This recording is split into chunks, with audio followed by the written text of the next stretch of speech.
Bismillahirrahmanirrahim. Assalamualaikum warahmatullahi taala wabarakatuh. Alhamdulillahirabbil alamin wassalatu wassalamu ala asyrafil anbiya'i wal mursalin wa ala alihi wa sahbihi wa barik wasallam ajmain. Alhamdulillah bertemu kita sekali lagi bersama saya Aizat Ismail di Facebook page Johor Land Berhad, dan juga kita buat live telecast bersama di Facebook page Hartanah dan Anda. Okey. So, apa khabar tuan-tuan puan semua? Saya doakan agar tuan-tuan puan berada dalam keadaan sihat walafiat. Ciri-ciri selalu bersama keluarga tersayang. Selalunya kita bersiaran sebelah pagi, tapi malam ni kita bersiaran sebelah malam. Ada kelainan sikit. Sebab apa kita bersiaran sebelah malam? Sebab saya rasa malam ni di Johor public holiday kan. Jadi kita jagakan lebih ramai sahabat-sahabat yang mungkin sekarang ni tengah berehat di rumah. Dan kata apa, tengah mungkin ada yang baru lepas solat isyak, ada yang mungkin baru tengah menjamu selera bersama keluarga. Yalah, maklumlah tadi cuti umum kan di Johor, dan kita menjangkakan insyaAllah ramailah kawan-kawan kita di negeri Johor yang bersama-sama kita pada malam ni. Okay, sebelum kita bergerak dengan lebih lanjut lagi, saya ingin mengambil kesempatan ini untuk menyampaikan salam tahniah, merafak setinggi-tinggi penghargaan, setinggi-tinggi tahniah kepada Kebawah Duli Yang Maha Mulia Sultan Ibrahim Ibni Almarhum Ustaz Iskandar atas hari ini merupakan hari keputeraan baginda, dan patih bersama rakyat jelata ingin merafak sembah, mengucapkan setinggi-tinggi tahniah kepada tuanku atas keputeraan tuanku lah pada hari ini. Okay, dan di samping kita tengah bercuti pada hari ini, insyaAllah apa kata malam ni kita isikan masa yang ada ni untuk kita menimba ilmu, untuk kita sama-sama mendapatkan tips bagaimana sebenarnya tuan-tuan puan boleh membuat permohonan untuk mendapatkan pembiayaan perumahan, terutamanya dengan pihak bank komersial. Dan sebenarnya malam ni saya tak berkesorangan. Kejap lagi saya akan memperkenalkan sahabat saya. Dia dah standby dah dekat ujung talian tu, tapi kita belum tiba masa je lagi untuk kita panggil dia. Okay. Jadi awal-awal ni eloklah kalau kita bersembang-sembang santai dulu sementara nak tunggu kawan-kawan kita yang masuk. Okay, jadi saya nak jemput tuan-tuan puan siapa yang dah tengok rancangan live ni untuk melakukan dua perkara. Apa dia? Okay, yang pertama tadi saya dah war-warkan pada tuan-tuan puan semua di sebelah tengah hari dan juga petang tadilah. Saya sempat mengiklankan sebenarnya malam ni kita punya sponsor, kita punya penganjur pihak Johor Land Berhad berbesar hati untuk menaja hadiah berupa voucher. Okay, voucher apa tu saya tak pastilah. Itu nanti kena tunggu. Okay. Sebanyak 5 pemenang yang kita akan cari pada malam ni. Jadi tuan-tuan puan yang dah mengikuti rancangan live kita pada malam ni, syorkan, digalakkan untuk melakukan langkah-langkah yang telah pun diumumkan ataupun telah pun disampaikan oleh saya petang tadilah. Okay, iaitu yang pertama, tuan-tuan puan kena like dulu page Johor Land Berhad. Itu yang paling utama sekali, kena like dulu page Johor Land Berhad. Okey, kemudian tuan-tuan puan kena sharekan rancangan live ni kepada sharekan di Facebook page ataupun di Facebook personal account tuan-tuan puan semua dengan meletakkan hashtag Ideal by Jland. Ideal by Jland. Okey, itu yang pertama. Okay, yang kedua, tuan-tuan puan kena tag seramai mana yang boleh nama sahabat-sahabat tuan-tuan puan semua di dalam ruangan komen yang ada pada skrin tuan-tuan puan tu lah. Kalau tuan-tuan tengok dekat telefon tu, letakkan nama dengan tagkan nama kawan-kawan tuan-tuan puan tu seramai mana yang boleh di ruangan komen, dan kita ajak kawan-kawan kita yang mungkin tengah berehat, tengah duduk bersantai tu, tak ada buat apa-apa tu, untuk join kita bersama pada malam ni. Jadi pemenang tu akan dikira berdasarkan kepada siapa yang memenuhi kriteria yang saya sebutkan tadi tu. Dia dah like page Johor Land. Okay, yang paling utama sekali, yang paling mustahak lah tu kena like dulu page Johor Land. Yang kedua, dia kena sharekan rancangan live ni dengan meletakkan hashtag Ideal by Jland. Okay. Dan yang ketiga, dia kena letakkan ataupun dia kena tagkan nama kawan-kawan dia di ruangan komen seramai yang boleh. Okey, jadi nanti admin Johor Land akan kenal pasti siapa yang paling banyak tagkan nama kawan dia dan memenuhi kriteria tadi tu, dialah yang akan dikira sebagai pemenang. Okey, jadi jangan lepaskan peluang. Ada voucher yang menarik yang memang hadiah kalau daripada Johor Land ni memang semua hebat-hebat belaka. Jadi saya syorkan tuan-tuan perempuan masuk kontes tu bukannya susah pun, senang je kan. Kita kena like page Johor Land, lepas tu kita kena sharekan rancangan live ni ke Facebook page kita ataupun dekat mana-mana personal account kita ataupun group dan sebagainya sebanyak yang boleh. Yang ketiga, kita tag je nama kawan-kawan kita tu. Itu saja yang kita minta tuan-tuan perempuan buatlah untuk memenangi hadiah yang telah disediakan oleh pihak Johor Land. Okay, alright. So itu hebahan yang telah saya buat awal-awal tadi dan malam ni saya ingatkan lagi sekali untuk tuan-tuan perempuan buat perkara yang sama lah. Okay, yang kedua, siapa yang dah join rancangan live ni, dah sharekan, dah tag nama kawan-kawan dia, jangan lupa kalau misalnya kata tuan-tuan perempuan ada soalan-soalan yang ingin ditanyakan kepada saudara Syafiq, sahabat saya yang berada di ujung talian tu nanti, anda disyorkan untuk masukkan di ruangan komen juga. Nanti insyaAllah saya akan pilih soalan-soalan untuk di highlightkan. Dan soalan tu boleh dimasukkan di ruangan komen, nanti saya akan pilih soalan-soalan tuan-tuan perempuan tu untuk dijawab oleh speaker kita, saudara Syafiq pada malam ni insyaAllah.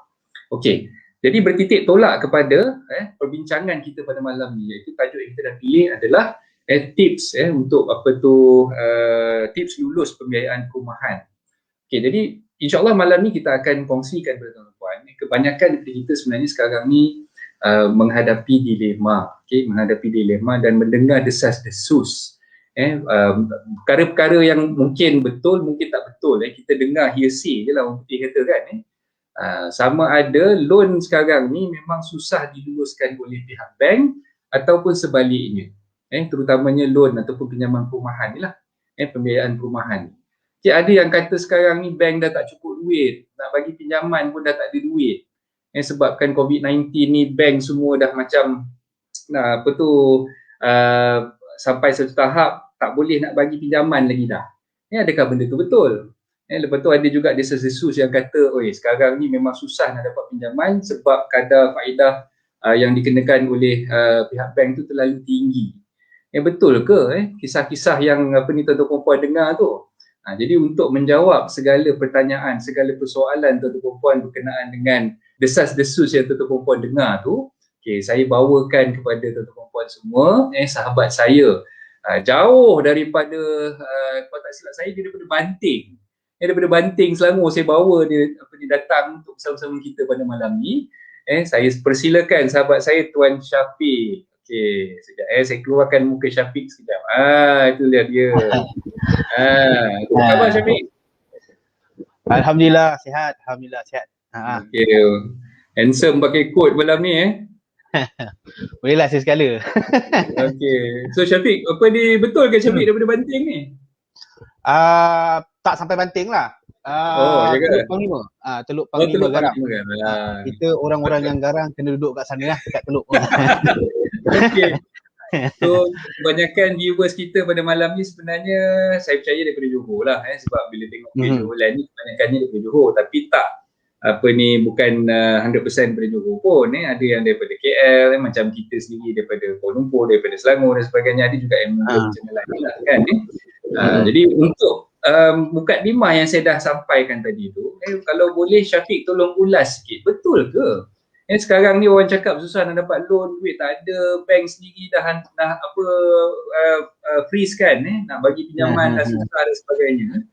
Disebabkan COVID-19, disebabkan pandemik sekarang ni, dan dalam masa yang sama interest yang bank kenakan tu terlalu tinggi berbanding dengan sebelum-sebelumnya. Saya mohon Syafiq untuk ulas sikit tentang perkara tersebut. Okey, bismillahirrahmanirrahim. Pertama sekali saya ucapkan terima kasih Coach Isaac untuk jemput saya untuk kali ini. Saya rasa ni mungkin kali kedua kita bersama buat live. Alhamdulillah. Okay. Kali pertama di Johor Land, kali pertama dulu tu kali kedua ni di Johor Land, kali pertama dulu tu kita buat di atas anda lah kan. Yes, betul. Alright. Okay, berbalik pada cerita tadi yang berkenaan desas-desus mengatakan yang bahawa pihak bank sukar untuk memberikan pinjaman kepada pemohon dan mengenakan interest yang tinggi, itu pada saya benda tu bukanlah satu kabar yang betul lah. Bukan kabar yang betul, sebabnya itu semua hearsay belaka lah kan orang kata. Yes, betul. Okay. Sebab basically bank of course masih lagi menjalankan bisnes seperti biasa. Mungkin dari segi jelah kadang-kadang kelayakan seorang tu, mungkin dari segi rumah yang dibeli tu tidak berkesesuaian dengan income ataupun pendapatan dia, atau mungkin dari segi faktor DSR ataupun debt service ratio ataupun baki hutang yang boleh dia buat tu kan, maksudnya dengan kadar hutang yang dia sedia ada tu tidak mampu untuk menampung hutang yang baru. That's why kadang-kadang bukan kata pihak bank tak nak bagi kan, tapi dari segi kemampuan untuk bayaran semula, itu yang antara punca yang agak sukar lah pihak bank untuk melepaskan pinjaman kepada pemohon lah. Pada saya tak ada lagi istilah mengatakan bank tak nak bagi pinjaman, bank kenakan interest yang tinggi. Sebenarnya pada waktu ini adalah, pada saya lah, pada waktu ini berbanding dengan 2019 ataupun pengakhiran sebelum pandemik, bulan 3 tempoh hari, kalau ikutkan kadar rate memang jauh berbeza dengan kadar rate sekarang. Kadar rate semasa sebelum ni lebih jauh beza, sebab previously kita buat pun, kita submit dengan bank paling rendah pun bank boleh bagi 4%. Itu dah paling rendah lah tu. Tapi macam sekarang ni, kalau kena profile klien okey, tapi it depend on pada harga property jugalah. Maksudnya kalau property tu 300 and above, rate can be around dalam 2.95, 2.9 boleh dapat. Bawah daripada 4% lagi Yes. Jadi tomahan kata-kata daripada orang luar tu sebenarnya benda tak betul lah. Memang tak betul lah. Sebab bank boleh bagi rate yang lebih rendah berbanding dengan LPPSA ni, dengan Lembaga Pembiayaan Pemanfaatan Awam kan. Betul. Kalau dulu benchmark dulu orang nak buat pinjaman, dia selalu dia letakkan benchmark tu dengan LPPSA, sebab LPPSA yang paling rendah 4%. Betul. Tapi sekarang ni bila Syafiq cerita ni, rupa-rupanya bank punya rate lebih rendah berbanding dengan LPPSA. Betul. Kan? Buat masa ni memang orang kata kira dalam sejarah lah sebenarnya. Dalam sejarah yang mana rate lebih rendah, maksud rate bank lebih rendah daripada LPPSA. Some more, kebanyakan government servant itself, those yang ada pinjaman LPPSA ni kan, ada setengah tu pun berperancangan untuk refinance. Refinance to bank, sebab diorang dapat tu yang rate sekarang ni bank memang bagi rendah lah. Cuma perbezaan tu lah, macam LPPSA of course lah dia fixed rate lah, tapi macam bank mesti lagi floating lah.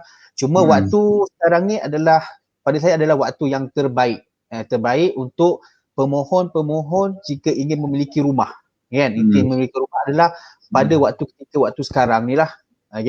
Sebab waktu sekarang ni dia dari segi rate rendah, sama pula kalau kata dari segi harga-harga rumah sekarang ni pun tak adalah melambung-lambung kan. Sebab macam sekarang ni pun ada suntikan daripada government, contohnya untuk skim rumah pertama, SJKP lagi contohnya. Maknanya banyak suntikan yang kerajaan berikan untuk membantu pemohon untuk memiliki rumah pertama.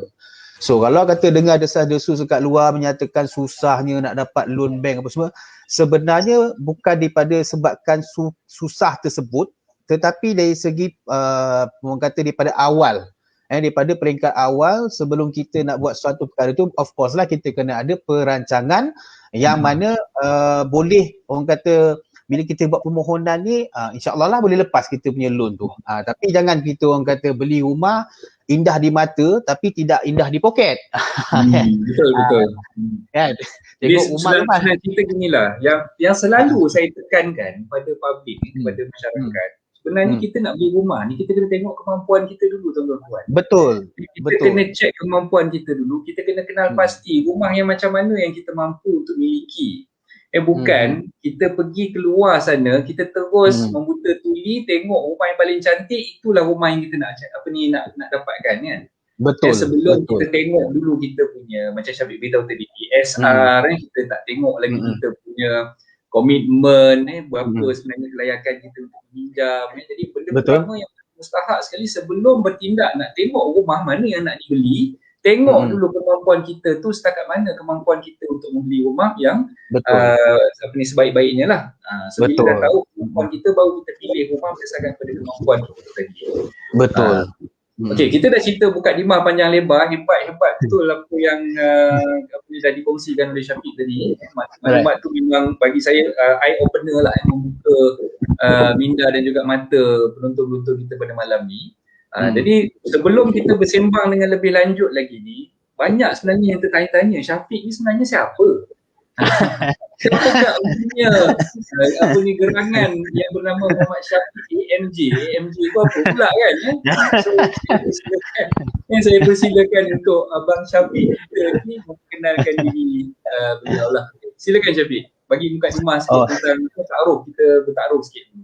Boleh, insyaAllah. Alright. Okay, basically saya sebelum saya mencebur dalam bidang mortgage consultant ataupun kita panggil as a outsource banker lah, outsource banker.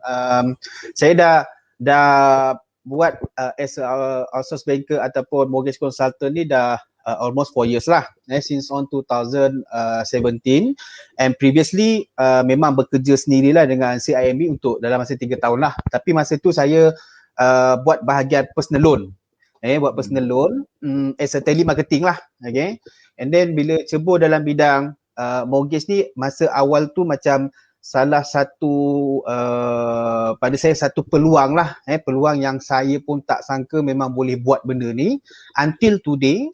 And then berkenaan dengan nama AMJ tu macam ni, masa saya sekolah, bukan sekolah lah, masa saya belajar dulu kat college, maaf katalah, dulu orang panggil saya jambu. Memang orang panggil saya jambu lagi ke sekarang ni? Agak jambu lagi lah. Okay. So saya buatkan satu nickname.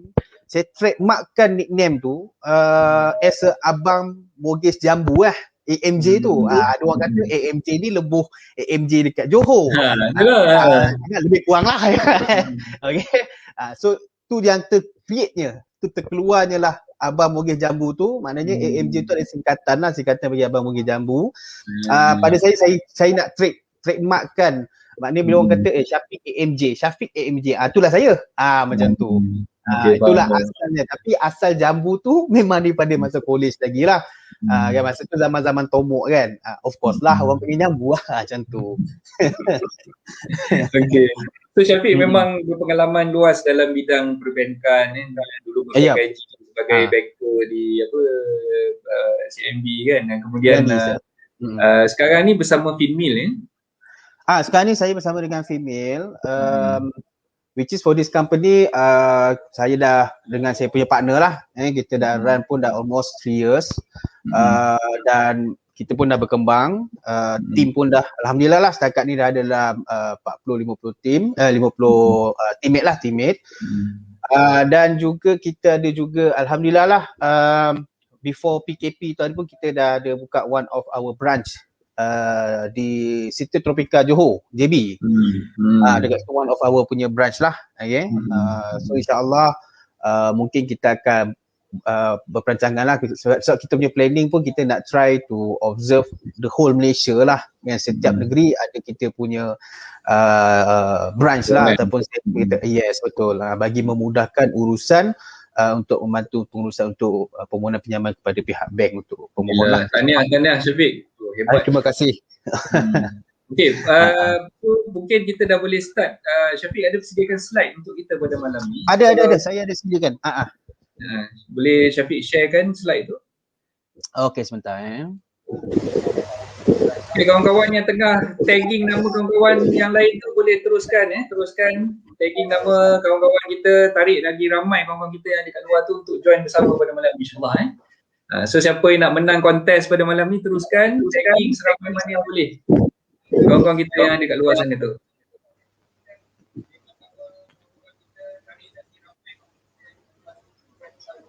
Boleh weh? Boleh. Okey, sekejap. Saya dah nampak dah tu. Saya masuk ke dalam skrin ni kejap. Okey. Kita buka yang okey. Alright. So silakan Syafiq dengan pembentangan slide presentation kita pada malam ni. Alright, insya-Allah.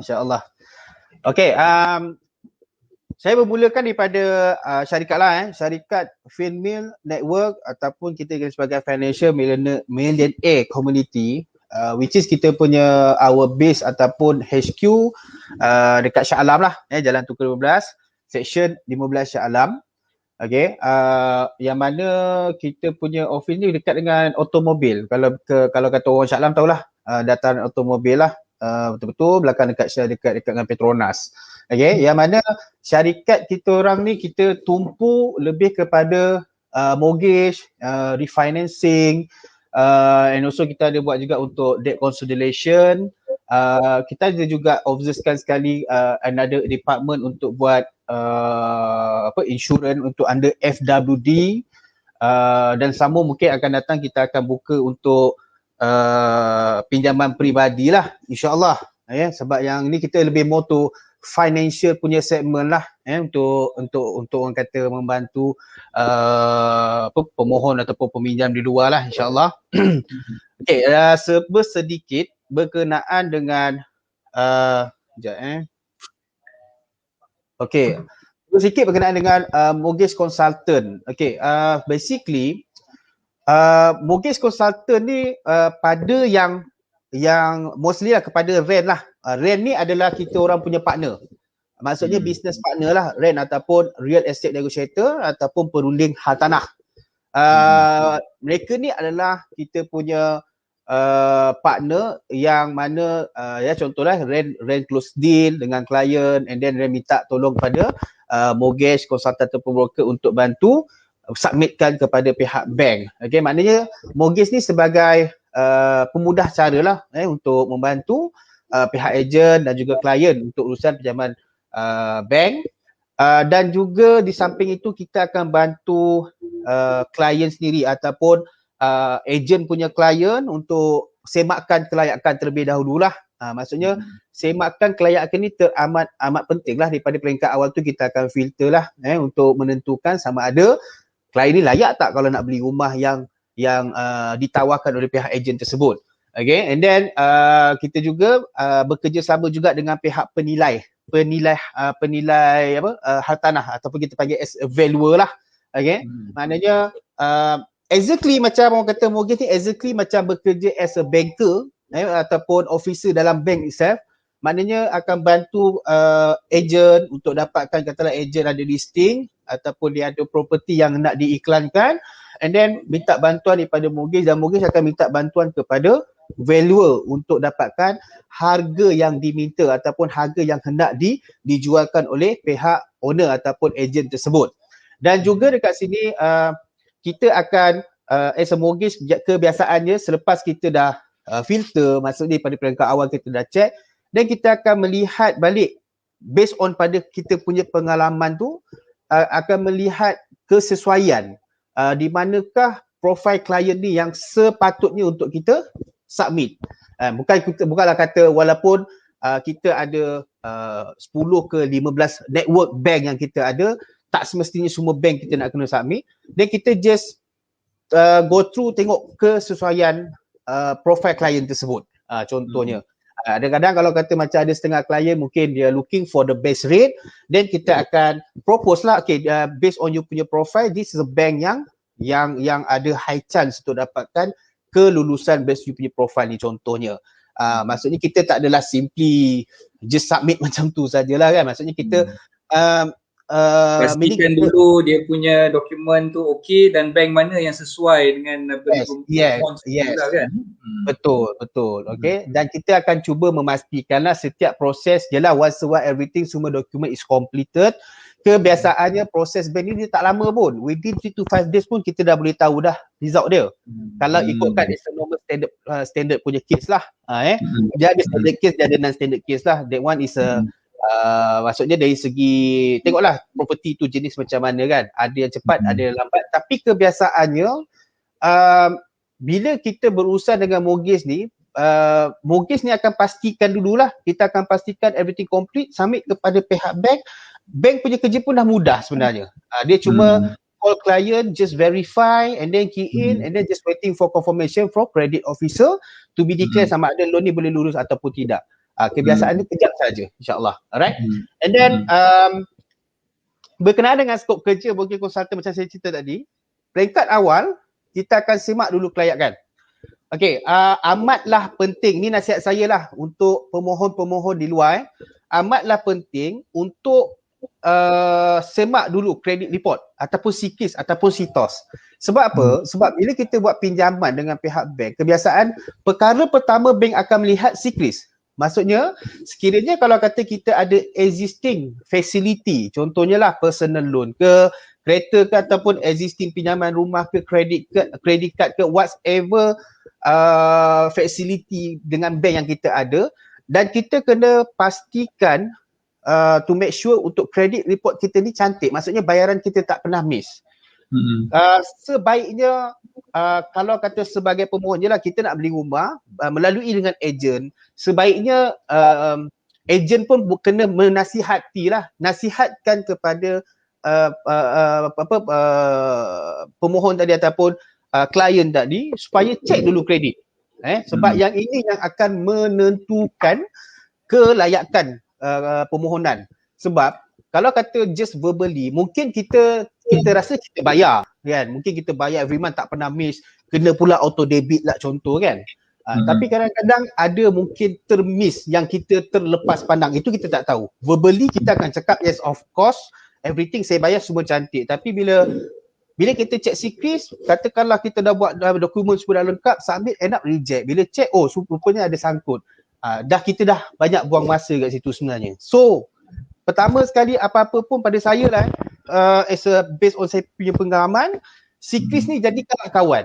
Maksudnya kita nak apply loan dengan bank ni, CKIS ni jadikanlah kawan pertama kita. Maksudnya semak daripada peringkat awal lagi. Kalau nak semak sekarang ni pun mudah dah kan. Maksudnya ada apps macam CITOS punya apps kan contohnya. Untuk report pun dalam RM24 sen, lebih kurang RM25 je. Kalau nak free boleh je walk in pergi bank negara ke contohnya kan, thumbprint je, keluar je report tu. So maknanya peringkat awal check CKIS. Okay.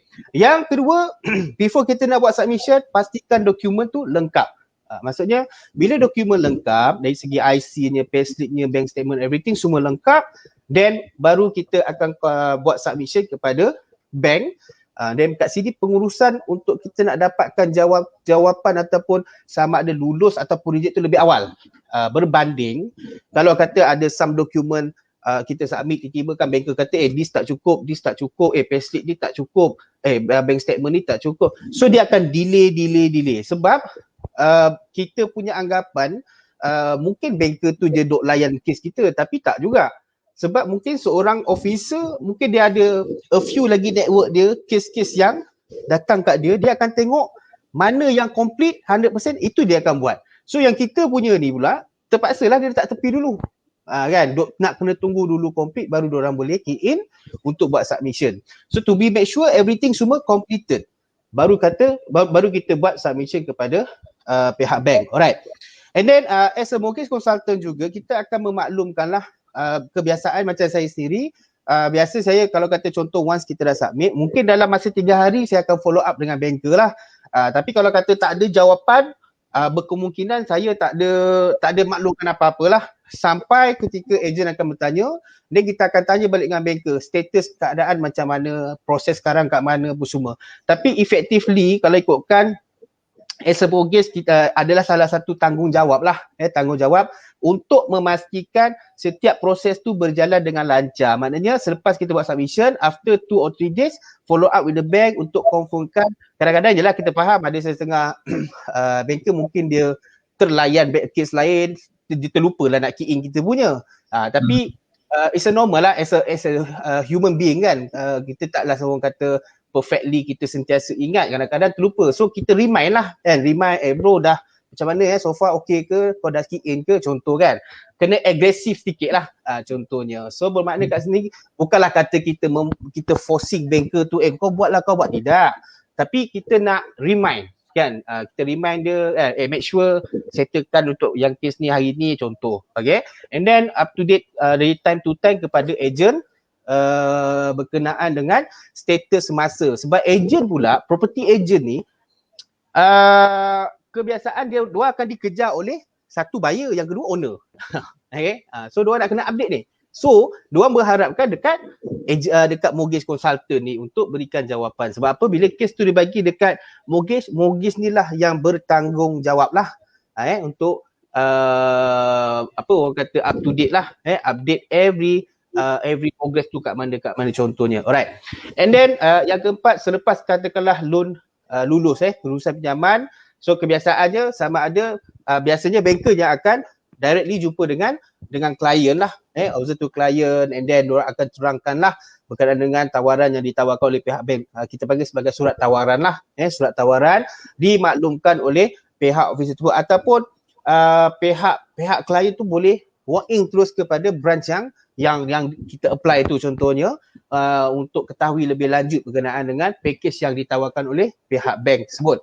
Okay, and then yang kelima, kita akan bantu memaklumkan kepada pihak bank dan peguam untuk proses guaman untuk SMP dan loan agreement. Okay, kebiasaannya untuk SMP, property agent dia akan hire ataupun dia akan guna dia orang punya lawyer sendirilah, maksudnya lawyer dia orang dah familiar. Okay, tapi kita as a mortgage, kita akan gunakan part kepada bank punya lawyer, mana bank yang ada panel lah, maksudnya lawyer ni ada panel bank dengan bank tersebut contohnya.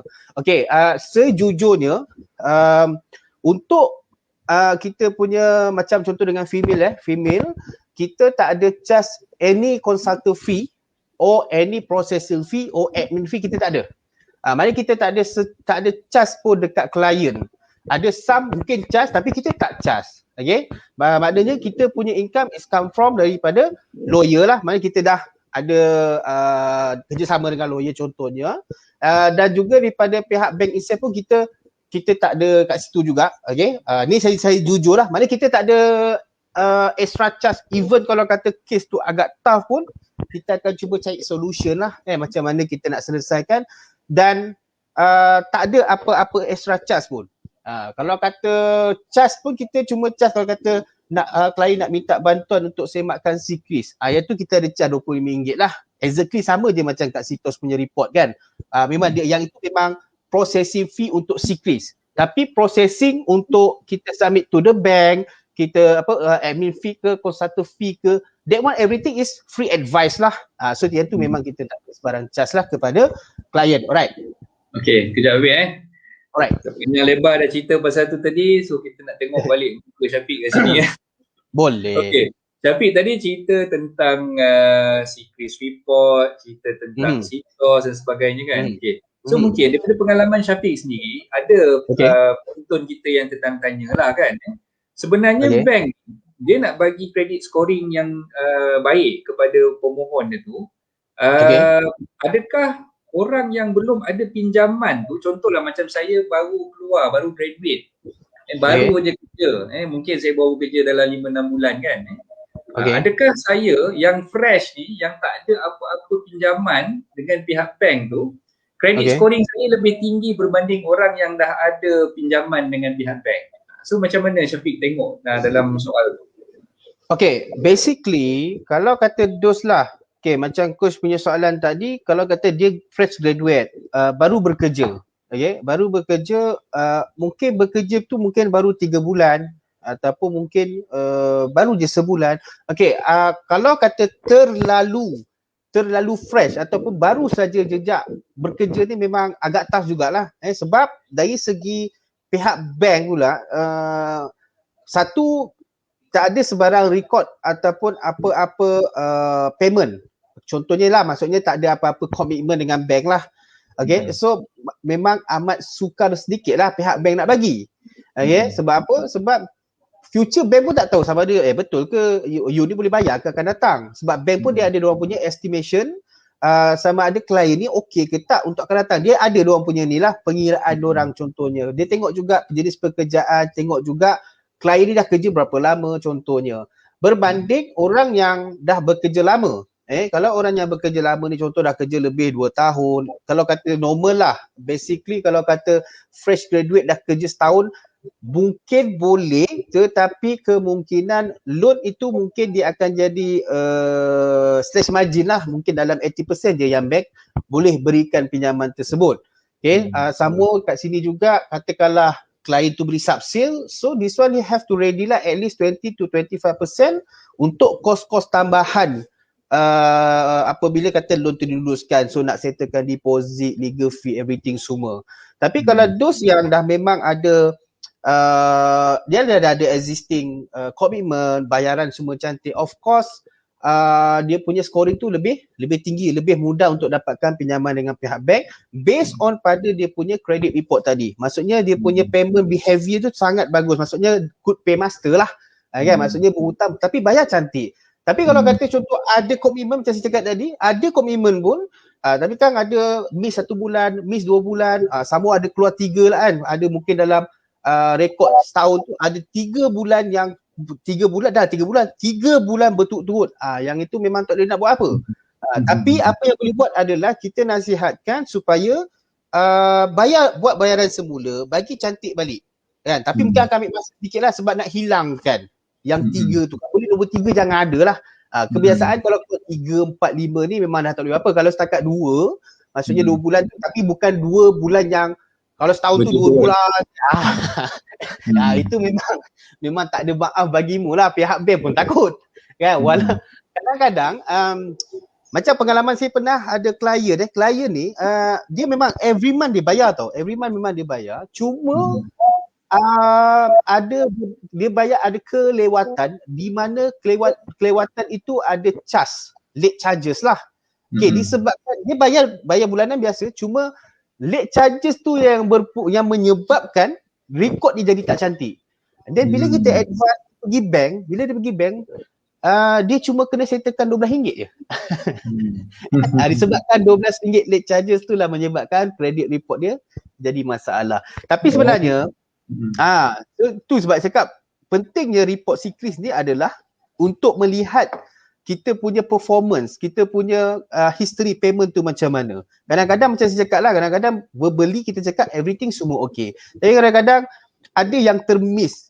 Mungkin kita terlupa ke contoh. Itu yang punca-punca kadang kita punya sikris tu jadi tak cantik. Lagi satu tips saya lah. Untuk orang muda especially, orang yang fresh graduate. Okay, of course, bila once a while you dah bekerja, kadang-kadang yalah gaji 3,000 contoh starting kan, example. So bila gaji 3,000 ni yalah tengok kawan pakai kereta sedap cantik contoh kan. So keinginan kita pun ada. Tapi kalau kita dah start jelah, of course beli bayar kereta pun dah 1,200, gaji 3,000 kan. So ada balance lagi 1,800. Itu kiraan based on pada kita punya anggaran. Tapi macam bank dia ada kiraan DSR dia kan. Kalau kata gaji 3,000, 60% maknanya lebih kurang dalam 1,800 saja yang boleh untuk buat pinjaman. So maknanya kalau kata hutang kereta tu dah 1,200, maksudnya ada baki 600 saja untuk beli rumah. Kalau kata kita ambil hukum 200 dalam 120,000 contoh kan.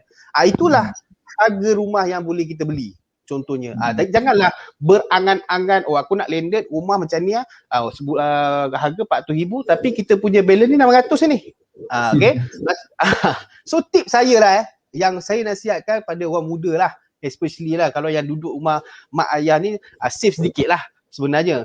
So jaga dari segi pertama sekali lah, bukanlah kata kita tak galakkan. Kalau kata you ada any plan untuk buat personal loan, you buatlah. Okay? Tapi kalau tak ada apa-apa planning, jangan sekali lah. Serius sekali. Sebab pertama sekali, personal loan, credit card, this is a unsecure financing. Unsecure financing ni which is, bila kita buat submission dengan bank, dia akan kacau scoring. Sebab apa? Pinjaman ni dia, kalau kata contohlah, kata kita tak bayar, dia tak ada menyebabkan kita sampai macam kereta ke rumah, of course kena lelong, kena tarik everything. Tapi kalau macam credit card dengan personal loan ni, bila kita tak bayar, dia akan blacklistkan nama kita. Contohnya kan. Ataupun dia kalau kata lebih daripada 50k sekarang ni, kalau tak silap saya dah boleh declare as a bankruptcy contohnya. So kena berjaga-jagalah tentang pinjaman ni. Memang orang kata dapat duit ni memang seronok kan. Tapi lepas dah habis nak membayar tu duk pening lah. Kan? So maknanya daripada peringkat awal tu kalau boleh adakan macam saya kata lah, daripada peringkat awal tu kita kena planning lah. Okay, aku nak beli rumah ni, katalah rumah ni 300,000, aku punya gaji 3,000. So apa yang perlu buat simpanan sikit-sikit contohnya, mungkin selepas 2 tahun and then baru plan lah. Tapi mungkinlah harga rumah 300,000 tu dah jadi 300.5 ke 400 contohlah.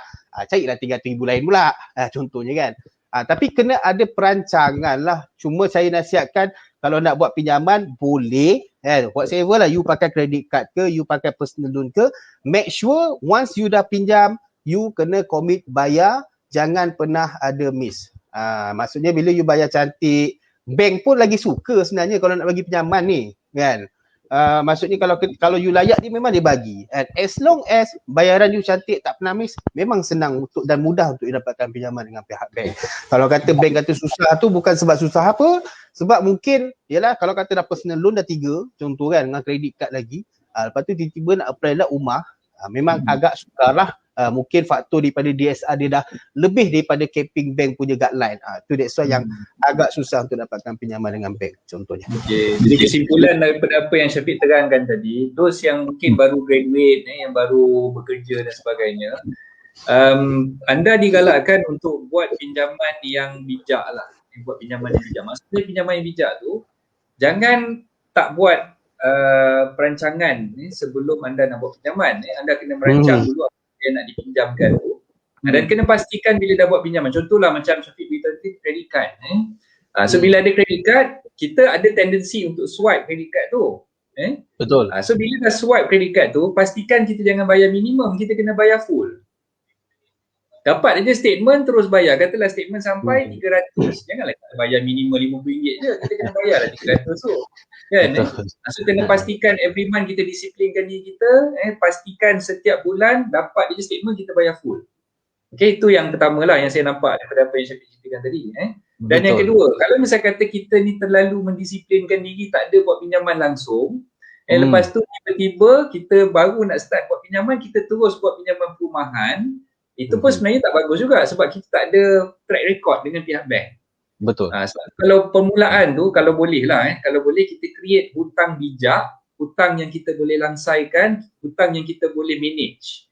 So salah satunya adalah macam yang saya beritahu tadi, credit card, tapi kita pastikan credit card kita tu kita bayar on time dan kita bayar full. Kita jangan bayar minimum. Betul. So at least bank dah tengok, okay, selama mungkin 5-6 bulan kita dah guna credit card tu, kita boleh disiplinkan diri kita boleh membayar seperti mana yang telah didealkan. Dan betul. Itu memungkinkan kita credit scoring kita tu cantik lah. So mungkin itu betul apa yang saya sampaikan tadi, Syafiq. Yes, betul. Okay, alright. Kita ada soalan daripada Tuan Muaz ni, saya keluarkan sekejap. Okay. Alright. Waalaikumsalam. Okay, Tuan Muaz kita sahabat friend kita ini. If caruman EPF short bukan pada actual gaji, contoh gaji dia 5,000, EPF caruman by staff by majikan pada 2,000 saja, senang ke loan nak lulus dan ada impact tak pada loan application? Silakan. Okey, berkenaan soalan ni dia macam ni. First kali untuk potongan EPF ni kita kena tengok sama ada dia potongan dari basic sahaja, basic income lah, ataupun mungkin income client income client ni basic 2,000 and then dia ada plus dengan dia punya commission ke allowance tapi tolak dekat basic sahaja. Okey. Basically kalau kata kes begini sebenarnya banyak bank boleh accept lagi. Okey, saya tak boleh nak spesifikkan, minta maaf. Okey. Tapi kebanyakan bank still boleh accept as long as bila dia bekerja majikan masih lagi membayar bayar dia punya EPF, bermakna dekat sini bank lebih suka lah. Sebab ada saya setengah kan ada yang bekerja syarikat tak bayar EPF semua, agak susah kepada pemohon ni nak dapatkan pinjaman. Sebab bank akan katakan syarikat ni mungkin tak strong contohnya. Tapi kalau company yang dia bekerja tu bayar EPF, okay, and then sok-sok everything semua ada kan, contohnya memang agak, kalau ikutkan memang mudah lah kalau nak dapatkan pinjaman tu. Maksudnya company tu strong lah, sebab dari segi kebajikan pekerja pun dibayar juga kan, itu tak ada isu lah. Tapi kalau kata macam balik pada dengan soalan Tuan Muaz tadi, okay, kalau ikutkan kalau base saya punya pengalaman, masih lagi boleh dapatkan lah pinjaman tu, insyaAllah memang boleh dapat. Okay, cuma minta maaf saya tak boleh nak revealkan lah bank mana contohnya. Okay, tapi memang boleh, tu tak ada isu. Kalau yang isunya adalah bila kalau kata majikan EPF tak potong, satu hal. Yang kedua, gaji pula bukan dibayar melalui company account, dibayar by cash pula. Lepas tu dah bayar cash, tak biasalah, of course lah, kalau kata pekerja dia dapat duit, separuh dia masuk kan. So benda tu jadi tak ngam, maksud tak tally. So memang agak sukar lah kalau nak dapatkan pinjaman. Sebab apa? Sebab dari segi financial flow akan menjadikan satu masalah kepada pemohon tersebut. Kebiasaan kita akan minta jugalah pada pihak yang ni, kita akan minta pihak company dia sebaiknya kalau kata gaji cash tu cubalah at least 6 bulan ke setahun ke bayarlah untuk klien ni melalui company account contohnya. Itu kita boleh advise macam tu. Okay, maknanya kita tak adalah kita mengajar benda bukan. Kita ajar benda yang apa yang bank nak tengok sebenarnya macam tu. Okay, terima kasih Syafiq. Okay, kita teruskan dengan perkongsian Syafiq dengan slide tadi tu. Okay. So, tadi kita terhenti dekat slide ni kan. Okay, silakan teruskan dengan slide yang seterusnya. Okay. Okay. So, ada keluar tadi, Coach? Ada. Okay, tengok yang besar sikit lah. Tapi masih kecil lagi. Harap semua pakai mikroskop boleh nampak. Minta maaf lah Okay. Berkenaan dengan aliran proses permohonan. Okay, yang ni just to share sajalah kan. Kalau kata contoh, ada some kalau kata macam melalui klien melalui dengan MC Mortgage Consultant, first thing first kita akan check dululah CITOS, check kelayakan, and then kita akan juga checkkan market value dahululah to make sure yang market value tu match dengan apa harga yang nak dipohon oleh pihak bank nanti. Okay, and then dekat sini bila kita dah check kelayakan, dan kita akan buat submission lah kelayakan pinjaman, and then lulus ataupun tak, maknanya dekat bahagian documentation tu. Bila sampai dekat documentation ni, okay, lengkap tak lengkap. So kalau lengkap kita buat submission, kalau tak lengkap maybe kita akan follow back to client to make sure yang mana dokumen tu complete lah. That's why saya cakap kalau kita buat submission tu, before nak buat submission, kita akan make sure untuk documentation tu complete baru kita submit. Contohnya bahagian klien tersebut, contohnya IC-nya, payslip, bank statement, EPF bagi yang bekerja swasta contohnya, and then surat pengesahan majikan contohnya, ataupun mungkin klien ada any simpanan statement contohnya ASB ke tabung haji ke FD ke example untuk support dia punya income. So this one boleh membantulah maksudnya untuk kita nak dapatkan lagi kelulusan yang lebih tinggi contohnya. Okay, dan baru kita akan buat submission. Kalau kita tengok kat lengkap yang individu tu sebenarnya bank, saya tak nanti saya ajar balik lengkap yang bawah tu individu adalah bank. Okay, bank dia bagi kata dua lah, dia akan bagi kata dua, lulus tak lulus. Contoh kalau tak lulus akan issue rejection letter, kalau lulus then akan issue letter offer. So dekat letter offer ni pula di mana nanti dia akan buat penerangan berkaitan dengan package tersebut lah yang ditawarkan pihak bank. Tapi kebiasaannya macam kita as a mortgage, once lulus kita dapatkan details dan kita akan update dulu kepada agent ataupun klien. Kalau kata contoh kita masuk 2-3 bank, 3-3 bank tu lulus, and then kita akan sharekan 3-3 bank tu punya details dan bank dan klien akan buat comparison lah. Sebab ada some bank, ada some client maybe they are looking for the best rate, example. Ada some client dia tak kisah asal lulus saja contohnya. So depends on client tu lah contohnya ni. Then bila kalau kata contoh client tu dah buat dah accept dengan tawaran bank tersebut, dan kita maklumkan dengan pihak officer untuk keluarkan letter offer tersebut, and then kita akan buat arrangement appointment lah untuk jumpa dengan klien tersebut untuk sesi penerangan dengan tawaran yang ditawarkan oleh pihak bank tersebut. Okay, and then ini adalah aliran berkaitan dengan proses selepas permohonan. Okay, kebiasaannya kalau ikutkan selepas proses sign letter offer kebiasaannya lepas sign letter offer klien akan sign untuk SMP. Okay, maksudnya yang dekat part ni lah kadang-kadang mungkin klien tu sendiri dia ada appoint dia punya lawyer sendiri, ataupun mungkin kebiasaannya agent sendiri yang akan suggest gunakan lawyer yang diorang familiar, example, okay. And then after the signing SMP, then sign loan agreement lah. Ni dekat bahagian part lawyer bank contohnya. Okay, and then proses ni akan berlanjutan selepas dah signing. So nanti bank akan issue letter instruction everything semua kepada lawyer yang di-appoint oleh pihak FinMill, example contohnya. So lawyer-lawyer ni adalah lawyer-lawyer yang ada panelship tersebut lah, ada panel dengan bank tersebut, baru diorang boleh proses untuk loan agreement contohnya. Okay, and then for the next, kalau kita tengok dekat sini kepada MC, sign letter offer, submit to the bank. Okay, and then bank akan issue MRT quotation takaful company MRTT. Okay, yang part for the takaful ataupun takaful ataupun insurer ni sedikit info untuk MRTT ataupun MRTA, dia bukan kata satu benda yang compulsory. Even Bank Negara Islam menyatakan this is an option lah. Maksudnya kalau kata klien tu dah ada existing polisi, dan polisi tu mungkin boleh cover dia punya liability ataupun nilai pinjaman tersebut, dia ada right lah, dia ada right sama ada nak ataupun tidak, terpulang pada dia. Okay, tapi kebiasaannya bank akan offer jugalah. Pada saya adalah ada kebaikan juga.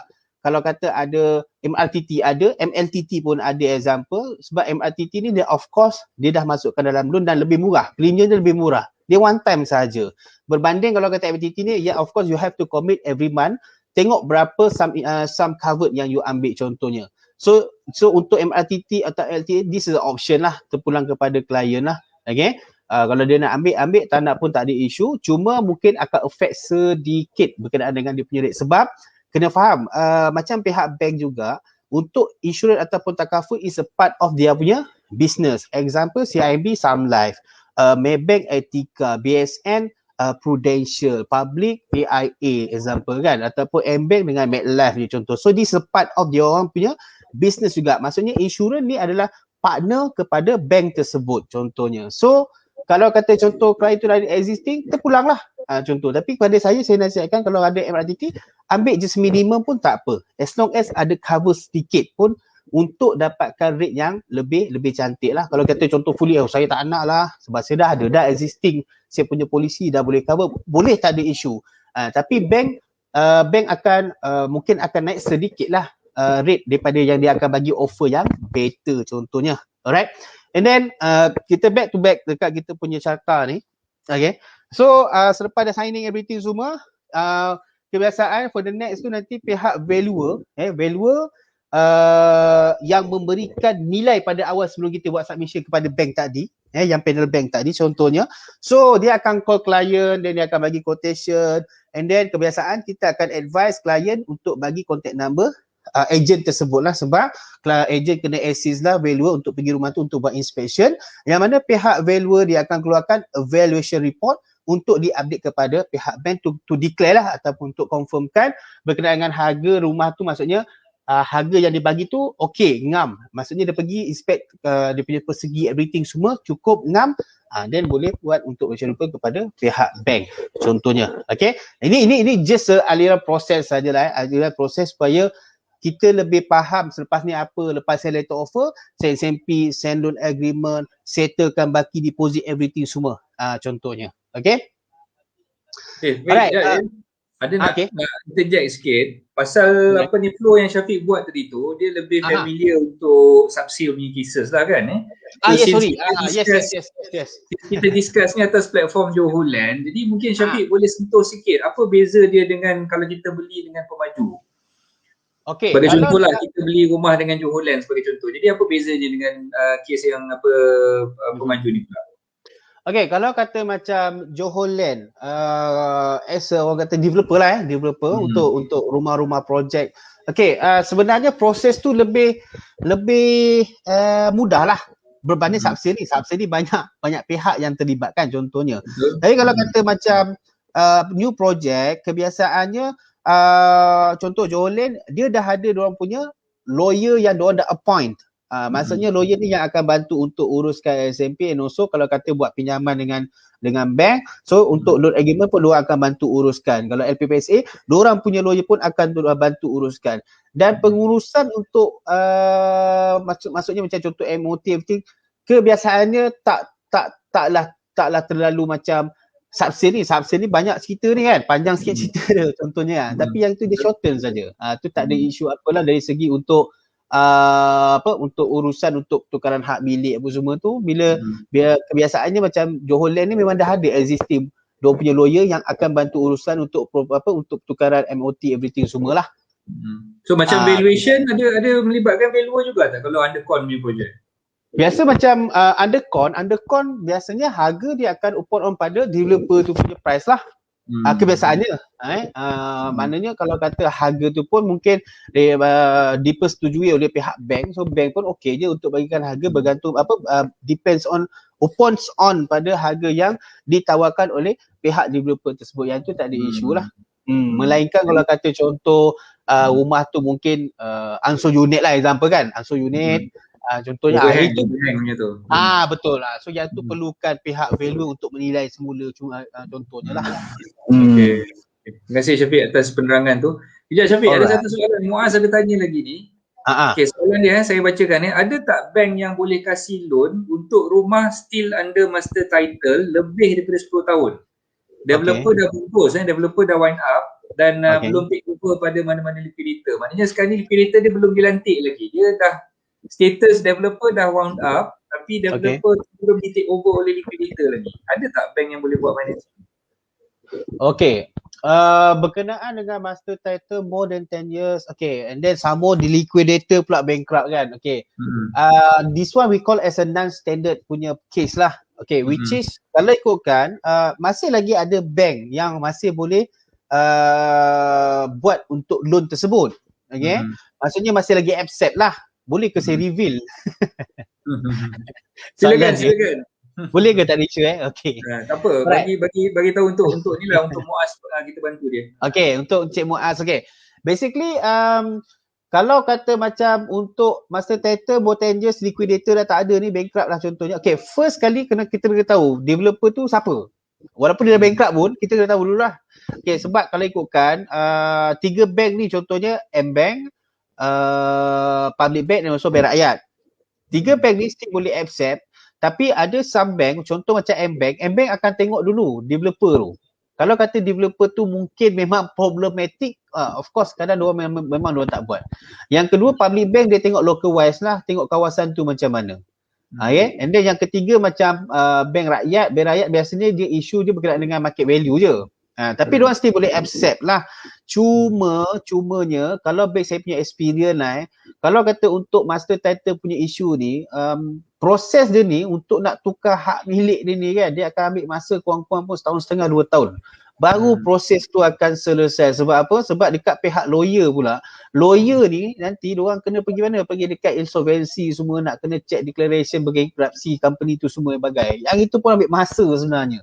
Betul. Tapi kalau nak menjawab berkenaan dengan Cik Muaz punya jawapan adalah so far 3 bank ni masih lagi accept lah. Previously yes, BSM pun still accept, tapi sekarang ni to be informed, even katakanlah property tu dah ada serata, walaupun property tu dah ada serata, tapi owner tak buat perfection kan, BSM tak accept tau buat masa sekarang.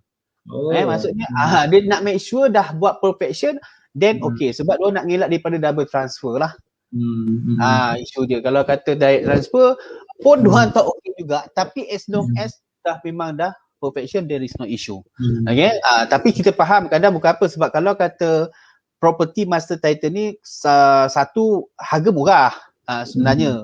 Okay, cuma kadang-kadang tip satu lagi lah, kalau untuk master title ni sebaiknya those client yang nak beli rumah ni sekurang-kurangnya pendapatan 2,500 ke atas lah. Kalau kata below, walaupun harga rumah tu 120,000 pun, sebab bank punya kriteria, example M-Bank, kalau kata less, katalah gaji dalam 3,000 3,000 tu pun dah tough. Apatah lagi kalau kata gaji 2,000, 2,200. Memang tough. Sekurang-kurangnya lah 2,500 dan ke atas tu boleh cuba, tapi kita tak ada kata confirm lepas, tidak lah. Still lagi subject approval by bank lah.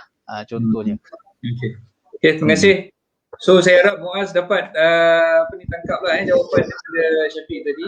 Teruskan Syafiq dengan slide-nya penerangan. Okay, so next.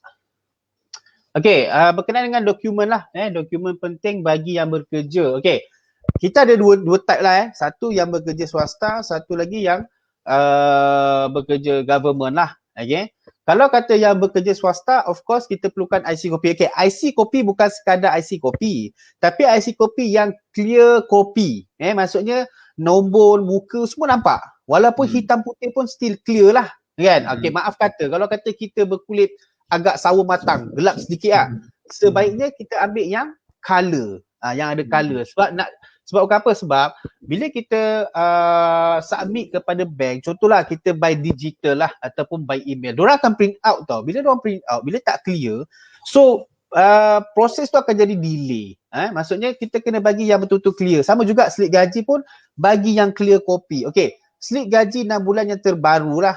Contoh macam sekarang ni bulan 3. So yang kalau kita ke belakang 6 bulan, katalah yang swasta kalau kata gaji tak tetap lah. Kalau gaji tak tetap, kita minta 6 bulan lah. So maknanya daripada bulan 3 sampai bulan 9 lah. Daripada bulan 9 sampai bulan 3 tu, bulan 9 sampai bulan 2. Ni bulan 3 kan. So bulan 9 sampai bulan 2 ni kita adakan sekurang-kurangnya 6 bulan.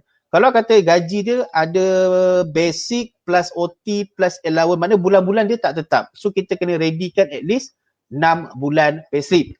Kalau kata gaji dia tetap, kita minta 3 bulan payslip sahaja. Contohnya. Sama juga dengan penyata bank. Penyata bank juga pastikan penyata bank gaji masuk. Bukan kata kalau kata klien tu ada 4 bank. Saving, contohlah bank A, bank B, bank C, bank D. Gaji dia masuk bank B. Tapi bila kita cakap saya perlukan bank statement, kan kita pun tak beritahu detail. Klien pun of course lah. Saya bagilah bank A. Kan? Bila cek-cek pasal apa tak tally, pasal apa tak sama, mana gaji ni contoh kan. Rupanya dia ada masuk gaji dekat bank B. So kita minta account bank statement gaji masuk lah. Alright. And then yang bekerja swasta kita perlukan KWSP sekurang-kurangnya 2 tahun. Sekurang-kurangnya 2 tahun. Macam contoh 2020 dan 2021 yang latest lah with detail. Kenapa perlu ada detail? Sebab biasa bank kalau dekat payslip, example dekat payslip kan ada potongan EPF. So potongan itu kena tally dengan statement tersebut. Sebab tu perlukan yang detail. Sebab even kalau kata ada kekurangan walaupun RM1, walaupun RM1, bank akan query. Kenapa kurang RM1? Dekat payslip 290, tapi dekat EPF 289. Mana pergi RM1? So jadi isu lah. So dia akan bertanya, tapi tak adalah big issue sangat. Cuma kita akan nasihatkan kepada klien dapatkan satu surat daripada pihak majikan ataupun HR untuk keluarkan, untuk clarify lah. Mungkin sistem error ke apa ke, tapi kena clarify benda tu untuk attachkan lah. Alright. And then borang EA ataupun borang cukai pendapatan tahunan sekurang-kurangnya 2 tahun. Kalau tak ada pun tak apa. Kalau tak ada pun tak apa, tapi kalau ada bagus, sebab borang EA ni kan dia ada bonus kan. Kalau kata contoh klien tu mungkin dia tak ada EA form, tapi dia ada slip bonus. Kita sertakan sekali slip bonus tu contohnya. Dan juga untuk surat sah jawatan terkini. Selalu orang salah faham bukannya surat tawaran bekerja yang dia kerja 2010. Contohlah Maksudnya kita nak surat pengesahan jawatan terkini. Jawatan dia terkini, mungkin dulu dia admin, sekarang ni mungkin dah jadi senior admin atau mungkin dah pangkat lagi tinggi kan. So jawatan ni juga adalah akan main peranan tau. Maksudnya scoring kepada pihak bank. Sebab setiap jawatan-jawatan profession ni dia ada berbeza-beza scoring dia. Kalau kata contoh dia ni level-level doktor, engineer, peguam ke apa, dia lain dia punya scoring dia. Kalau kata kerja kilat macam ni lah dia punya scoring dia contohnya. Tu pentingnya surat jawatan terkini. Tapi kalau kata susah nak dapat, payahnya nak dapat, majikan susah nak keluar, jangan risau. Okey, pastikan IC copy ada, payslip ada, bank statement ada, KWSP ada, cukup untuk submit dulu. Ini untuk yang part buyer lah. Okay? Kalau kata part owner tu of course lah. Kalau kata melalui agent, perlukan booking form and then copy grant. Copy grant rumah tersebut. Kalau kata tak ada copy grant, carian lah.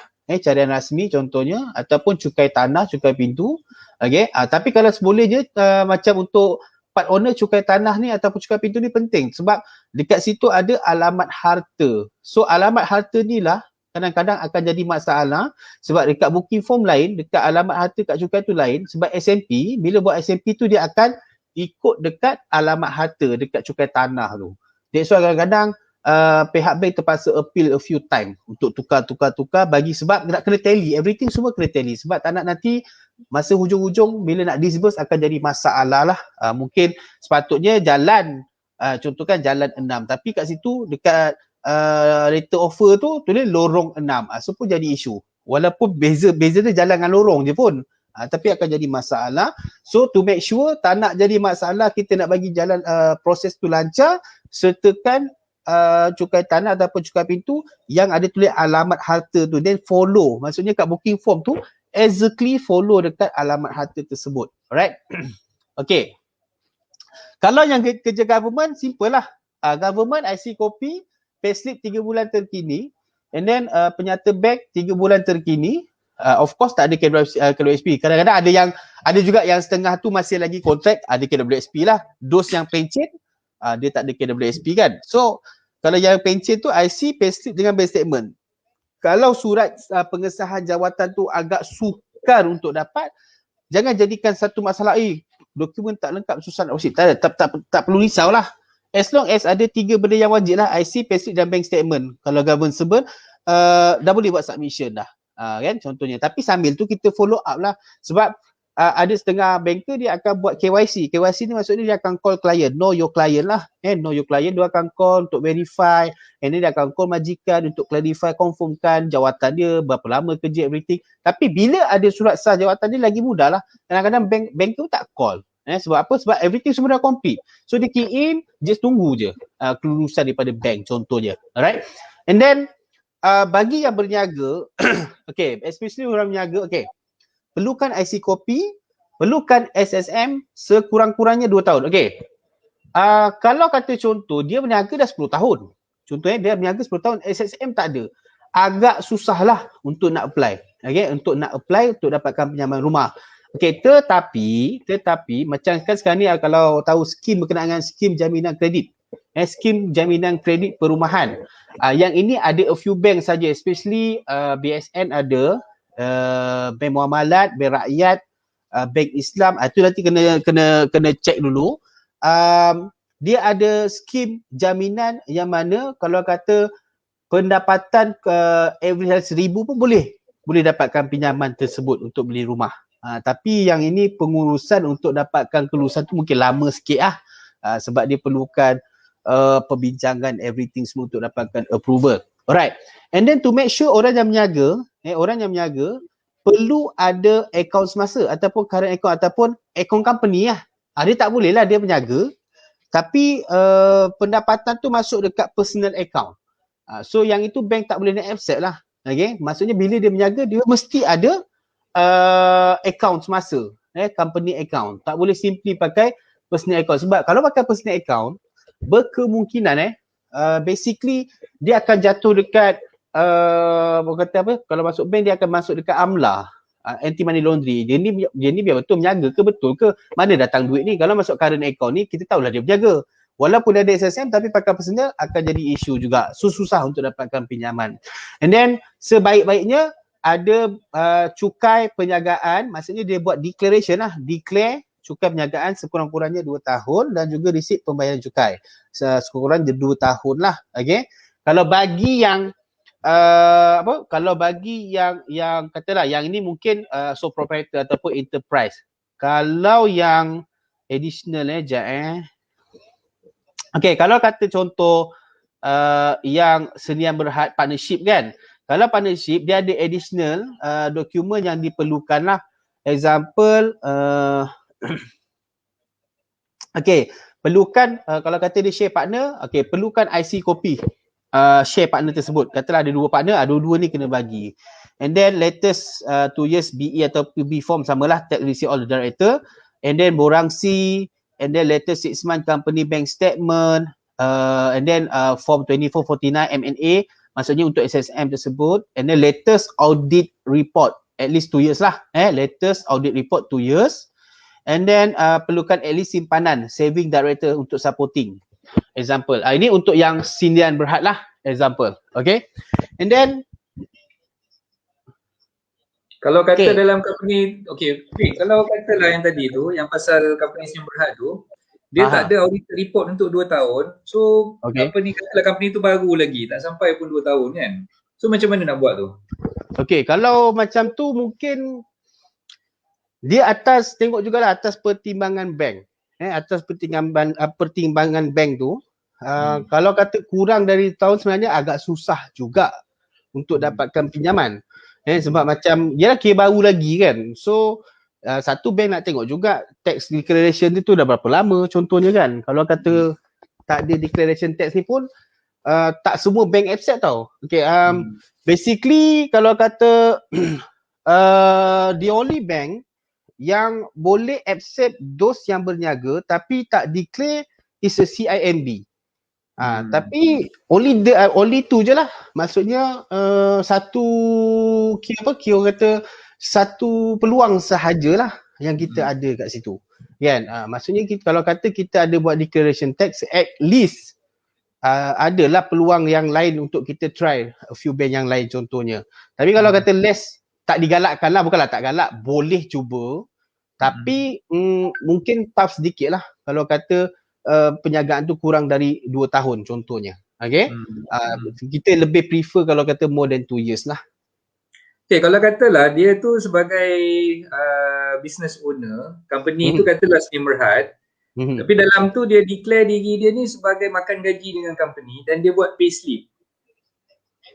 Dia buat payslip, macam saya kerja dengan company saya sendiri kan, saya buat payslip dan adakah benda tu boleh orang kata apa memungkinkan loan saya tu lagi mudah untuk diproses dan diuruskan? Okay, dia sebenarnya kalau macam tu biasa bank dia akan tengok tau which is higher je. Maknanya kalau kata kredit ataupun income yang masuk dengan company tu mungkin lebih tinggi daripada gaji yang diambil dalam company. So bank akan ambil income as a company tu sebagai income dia. Macam tu. Dia tak boleh kata saya ambil gaji dengan company dalam masa yang sama company saya punya, tak boleh lah. Biasa bank akan tengok which is higher sajalah. Contohnya. Okay, alright. Teruskan. Alright. Okay, and then for the next, ini adalah berkenaan dengan cara pengiraan kelayakan. Okay, untuk pengiraan kelayakan maksudnya untuk kiraan DSR lah. Ini formula dia. Formula dia simple je. Kita kena ingat formula je. Maksudnya net income ataupun gaji bersih kali dengan DSR. DSR ni okay, yang ini kita kena rujuk balik lah tengok each bank. Ada bank kalau kata gaji 3.5, contoh macam Maybank, kalau gaji 3,500 ke atas dia ambil 70%. Kalau less than 3,500 dia ambil 40% sahaja. Tapi kalau macam example CIMB, katalah gaji 2.5 dia ambil dalam 60%. Kalau gaji 3.5 dia ambil 70%. Gaji 8,000 dia ambil 85%. Kalau kata 10k and above dia ambil 90%. Example. Is upon on the bank yang kita nak submit lah contohnya. Okay. And then next untuk formulanya adalah berkenaan dengan total current commitment dengan new commitment. Contohnya new commitment ni adalah commitment untuk rumah yang dia nak beli tu contohnya. Okay, maksudnya total current commitment ni existing commitment yang ada campur dengan new commitment harga rumah yang dia nak beli tu, and then total commitment maksudnya jumlah keseluruhan apa dia punya bulanan tu ataupun komitmen tu tolak dengan DSR tadi. DSR yang ratio tadi, and then untuk nak tahu ratio dia bersama ada layak ataupun tidak, total commitment divide by net income kali dengan 100% loan contoh. Okay. And then sebagai contohlah ya, pendapatan bersih 3,000, okay, komitmen semasa pinjaman peribadi 3,000. Kereta 400, kredit kad 100, jumlah keseluruhan 800 contohnya. So dia akan jadi contohnya DSR 3,000 kali 60% 1,800. Jumlah kiraan bersih komitmen semasa divide 1,800 tolak 800. Maknanya daripada yang DSR tadi 1,800, komitmen tadi 800. So maksudnya dia ada balance 1,000 saja baki ataupun jumlah hutang yang dia boleh buat. Kalau yang ini saya ambil kiraan based on kalau kata 100% lah. Kalau kata ambil kiraan 200, kelayakan kalau ikutkan dalam 200,000 contohnya. So DSR harga rumah mungkin dalam 150,000, 664 sebulan 35 tahun. So jumlah komitmen semasa tadi tambah dengan komitmen baru bagi pendapatan bersih kali 100%. So bermakna dekat sini dia punya DSR dalam 48.8%. Kalau ikut tadi kat atas 60% kan dia punya persen kelayakan, tapi kat bawah ni 48.8 maknanya dia berkelayakan, maksudnya high chance lah. Contohnya maksudnya dia boleh kelulusan tu tinggi lah untuk dia dapatkan pinjaman dengan pihak bank tersebut. Okay. Okay, ini antara bank-bank yang female lah, female panel. Kita ada panel dengan CIMB, RHB, Public, BSN, HSBC, Maybank, Bank Rakyat, MBank, Bank Islam, MBSP. Basically kita ada juga dengan Alliance Bank, contohnya kita juga dengan Bank of China, even for UOB pun kita ada jugalah. Kita ada juga bekerjasama. Maksudnya kita ada link juga dengan bank-bank tersebut. Okay. And then yang terakhir sekali ada berkenaan dengan ni lah Q&A. Sekiranya kalau kata ada sebarang soalan, pertanyaan boleh bertanya lah, insyaAllah. Okey, balik semula kepada DSR tadi, Bek. Kalau tengoklah kalau berdasarkan kepada pengalaman Syafiq sendiri lah kan okey. Gaji yang paling rendah Syafiq beritahu tadi paling tidak pun dalam 2,500 ke atas, betul? Betul. Tapi tengok pada ni lah, tengok pada ke harga rumah yang klien tu nak beli. Okey, katalah untuk yang gaji rumah yang katalah nilai lebih kurang dalam 100 ke 150,000 tadi. Kan yang Syafiq beritahu gaji 2,500 tu mungkin boleh consider lagi untuk beli rumah macam tu lah kan. So kalau misal kata harga rumah yang di bawah 100,000, katalah dia nak beli low cost houses dan rumah flat dan sebagainya kan. So harga rumah tu mungkin bawah, mungkin 80,000, mungkin 70,000. So gaji macam mana yang sebenarnya yang melayakkan dia untuk beli tu? Okey, kalau kata sekiranya kalau gaji average katalah bawah low cost, bawah 100,000 example, kalau gaji average dalam 2,000, 2,200 okey lagi lah. Kalau kata macam kalau kata gaji dalam 1,500, 1,800 kan, boleh juga nak mohon, tapi dia boleh cuba untuk apply under skim jaminan SJKP tadi, skim jaminan kredit tadi. Masih lagi boleh. Tapi kita tak ada kata exactly boleh dapatkan high chance kelulusan, sebab untuk yang skim jaminan ni sekurang-kurangnya klien kena advance at least 3 bulan awal untuk installment bulanan. Itu syarat dia lah. Pertamanya, lepas tu dia kena isi form everything semualah. Yang form untuk SJKP tadi. SJKP ni mana bank yang apply benda tu? So far Bank Rakyat, BSN, Bank Islam, Muamalat, those bank ni lah. Oh, okay. Bukan semua bank ada lah, mana setengah bank saja yang ada. Betul. Tak semua bank lah. Okey, ada soalan kita bawa keluar daripada Tuan Ridwan Ahmad kat sini. Okey. Loan saya Maybank waktu sign LO Disember 2019, rate yang Maybank bagi 4.35. Installment bulanan 539. Sewaktu loan full disburse bulan Januari 2021, rate jadi 3.1. Tapi monthly installment masih lagi 539. Kenapa ya? Okay, kalau yang ini, okay, sebenarnya kalau kata based on soalan ni, kena pergi balik dengan pihak bank tu sebab mungkin on the system, dekat dalam sistem tu untuk rate dia tu mungkin tak berubah lagi. Ataupun yang kedua, kena tengok terms yang klien tu ambil. Kena tengok kat situ sebab kadang mungkin terms yang dia ambil tu mungkin under terms loan ke, atau mungkin memang ada yang biasa bank offer sekarang ni semi ataupun full flexi ke. So some kena tengok balik dekat letter offer tu. Kalau term loan so dia akan follow as apa yang rate semasa tu lah. Tapi kebiasaannya sekarang ni kalau kata berlaku penurunan ataupun kenaikan, dia akan berlaku perubahan. Maksudnya installment kita pun naik dan turun juga. Tapi saya nasihatkan, kita nasihatkan pada klien tu, it's much better walk in back to the bank and then inform regarding about this. Sometimes mungkin dalam sistem je. Mungkin sistem tu dia tak capture tu je. Okay. So okay lah, saya harap Tuan Ridwan dapat contact terus pihak bank lah untuk dapatkan kepastian macam mana dia punya betul rate yang dah diguna pakai tu lah yang sekarang punya ni kan.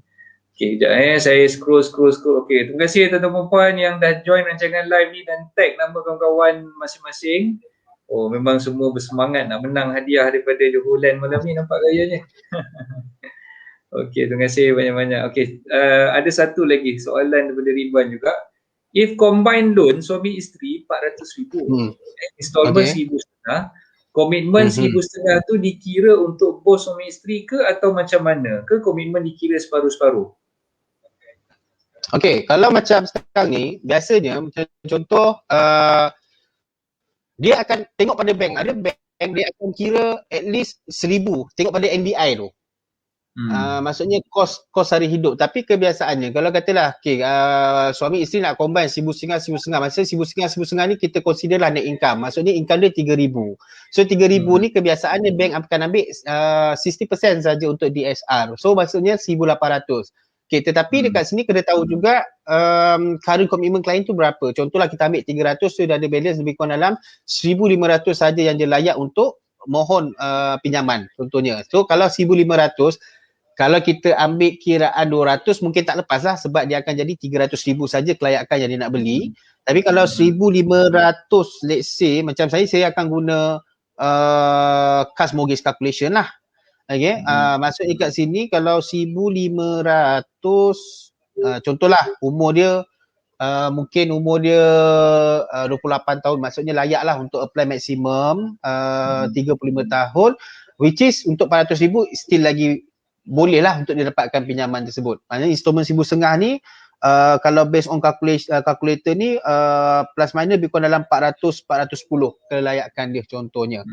So maknanya dari segi untuk komitmen tu biasanya dari jumlah DSR tu dah buat kiraan terus sekali dengan komitmen tersebut lah contohnya.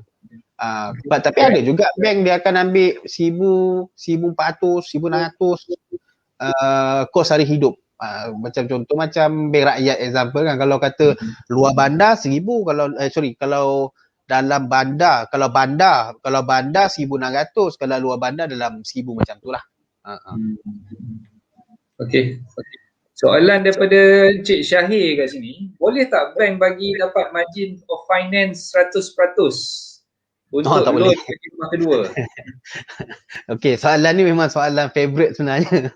Okay, basically kalau kata dia dah memang ada existing property, kalau dah ada existing property memang tak layak dah. Sebab this one is under bank negara punya guideline. Bank negara punya implement tau, bukannya bank tak nak bagi. Kalau boleh bank yang ada ni pun nak bagi kan. Tapi ini memang under bank negara untuk 100% loan hanya untuk skim rumah pertama, those yang memang first time buyer sahaja. Okey, tapi yang kedua, kalau kata contoh rumah yang pertama dia dah jual, rumah pertama dia sebenarnya ada rumah, tapi rumah tu dia dah jual. Untuk dia nak apply 100% loan ni boleh cuba sahaja, tapi tak ada jaminan menyatakan yang dia layak. Tapi boleh cuba sahaja untuk dapatkan skim untuk 100% loan tu contohnya. Tapi kalau kata dia ada existing, memang so far memang tak ada lagi lah. So, jawapan kepada soalan Tuan Syahir tu almost unlikely bank akan bagi 100% lah. Betul. So, bagi can kat orang lain Tuan Syahir, bagi can kat orang lain nak buat loan juga. Okay, terima kasih semua yang bertanyakan soalan. Okay, ada satu lagi soalan saya petik ni daripada Tuan Jed Aimi Zati. Okay, berapa minimum percentage DSR yang lulus untuk bank loan? Macam mana soalan ni? Saya tak berapa clear sangat. Berapa minimum percentage DSR yang lulus untuk bank loan? Berapa minimum? Okay, dia macam ni. DSR ni, first thing first, DSR ni bergantung kepada klien tu punya income tau. Bergantung pada income gaji. Macam saya cakap lah, kalau kata minimum kebiasaan dia, kalau gaji macam RHB lah, Bandung Staker lah kalau gaji dalam range 2,200, 2,500, diorang just ambil 55% saja. Oh, rendah lah. Rendah, 55% saja. Tapi kalau macam Hong Leong Bank dia ambil dalam untuk dia akan tolak dalam 850 SNDI ataupun kos sehari hidup tu contohnya. Tapi kalau kata nak tanya confirmation berapa minimum tu sebenarnya bergantung pada gaji klien tersebut tu lah macam mana. Macam saya cakap, kalau kata salary dia dalam 4,000, so dia punya kelayakan tu mungkin dalam 70%. Ada some ambil 80% contohnya. Okay, alright. So, ada lagi ke soalan-soalan? Saya duk tengok sekejap. Ada lagi soalan-soalan yang masuk. Kalau ada, saya akan keluarkan. Dekat ni belum ada lagi. Okay, kalau tak ada, saya akan tanya Syafiq. Okay. Dalam banyak-banyak bank ni lah. Dalam banyak-banyak bank. Mungkin kita tak boleh nak precisely mention bank yang mana yang ni lah kan. Tapi mengikut pengalaman Syafiq sendirilah. Bank ni sebenarnya dia ada pilih bulu ke ataupun dia memang tengok pada dokumen cukup, dokumen lengkap, dia terus boleh bagi approval. Ataupun mungkin dia ada preference. Minta maaf cakap lah, sebab ada setengah orang dia bagi tanggapan lah. Dia bagi tanggapan, okay, bank sekian-sekian ni dia hanya pilih orang yang sekian-sekian ni saja. Bank yang macam ni pula dia hanya pilih bangsa tertentu saja. Ada ke bank yang macam tu sebenarnya? Okay. Basically, that one is just for perception lah. Perception sajalah. Tak ada exactly menyatakan bank ni pilih bulu. Bank tak pilih bulu sebenarnya. Sebab tu saya cakap, bank ni dia melihat kriteria sebab bank pun dia ada part yang dia nak secure kan. Kalau kata contoh mungkin tu cakap bank banyak kat Malaysia kan. Ada lebih kurang 23 bank, 25 bank. Okey. Mengikut kesesuaian. Dia tak ada kata bank ni katalah gaji dah memang dengan apa katalah dengan public bank. Okey, contoh dengan public bank. Tapi gaji dia ni 2.5, nak beli rumah 200,000 contohnya. Bukan public bank tak nak bagi. Tapi sebab kriteria ataupun guideline dengan public bank tu tak sesuai dengan dia punya profile. Okay? So mungkin profile ini sesuai dengan CIMB ke, RSB ke macam tu. Tapi tak adalah kata public bank pilih bulu lah, tak adalah. Memang tak ada pun. Maaf kata memang tak ada bank yang pilih bulu. Okay? Kalau bank lepas tu yang kalau kata yang setengah tu macam especially lah kalau macam Malay Reserve, okay, of course lah macam public Hong Leong memang diorang tak buat. Okay? Sebab yang ni sebab diorang punya kekangan saja. Yes, betul. Tapi diorang bukan pilih bulu sebenarnya. Kan? Kenapa kita disebabkan dua bank ni tak bagi Malay Reserve, kita tak nak try dengan bank lain okey je, tak ada isu pun, tak ada masalah pun. Bab tu pada saya tak ada yang mengatakan bank ni tengok profil ni kau tak payah kau pergi kat lain, tak ada macam tu lah. Maksudnya tu saya cakap mengikut kesesuaian profil klien tu, bank mana yang sesuai. Kalau kata contoh dia OT base, contoh dia ada basic, dia ada OT base, macam Maybank OT ambil 50%. Kalau MBSB sekarang during pandemic dia ambil 20% saja. Even ada bank macam CIB pun kalau kata OT dia tu memang average, katalah memang average tu memang 600, 500, 600, so dia akan ambil 70%. Contohnya. So kita tengok kesesuaian profil tu. Maknanya kita kena tahu, bukanlah kata kita nak menentukan, tidak. Tetapi kita macam saya sendiri, saya melihat pada pengalaman saya, okay, bank ni sesuai. Saya akan pergi go through kat bank tu. Tapi saya akan standby lah satu lagi bank in case lah kan. Kadang-kadang apa yang kita apa yang kita confirm, maksudnya kita kita memang confident bank ni boleh lepas kan. Kadang-kadang tak jadi juga kan. So at least yang tu kalau kata macam case tu 50-50, kita akan try lah a few bank, 2-3 bank kita akan try. Okey.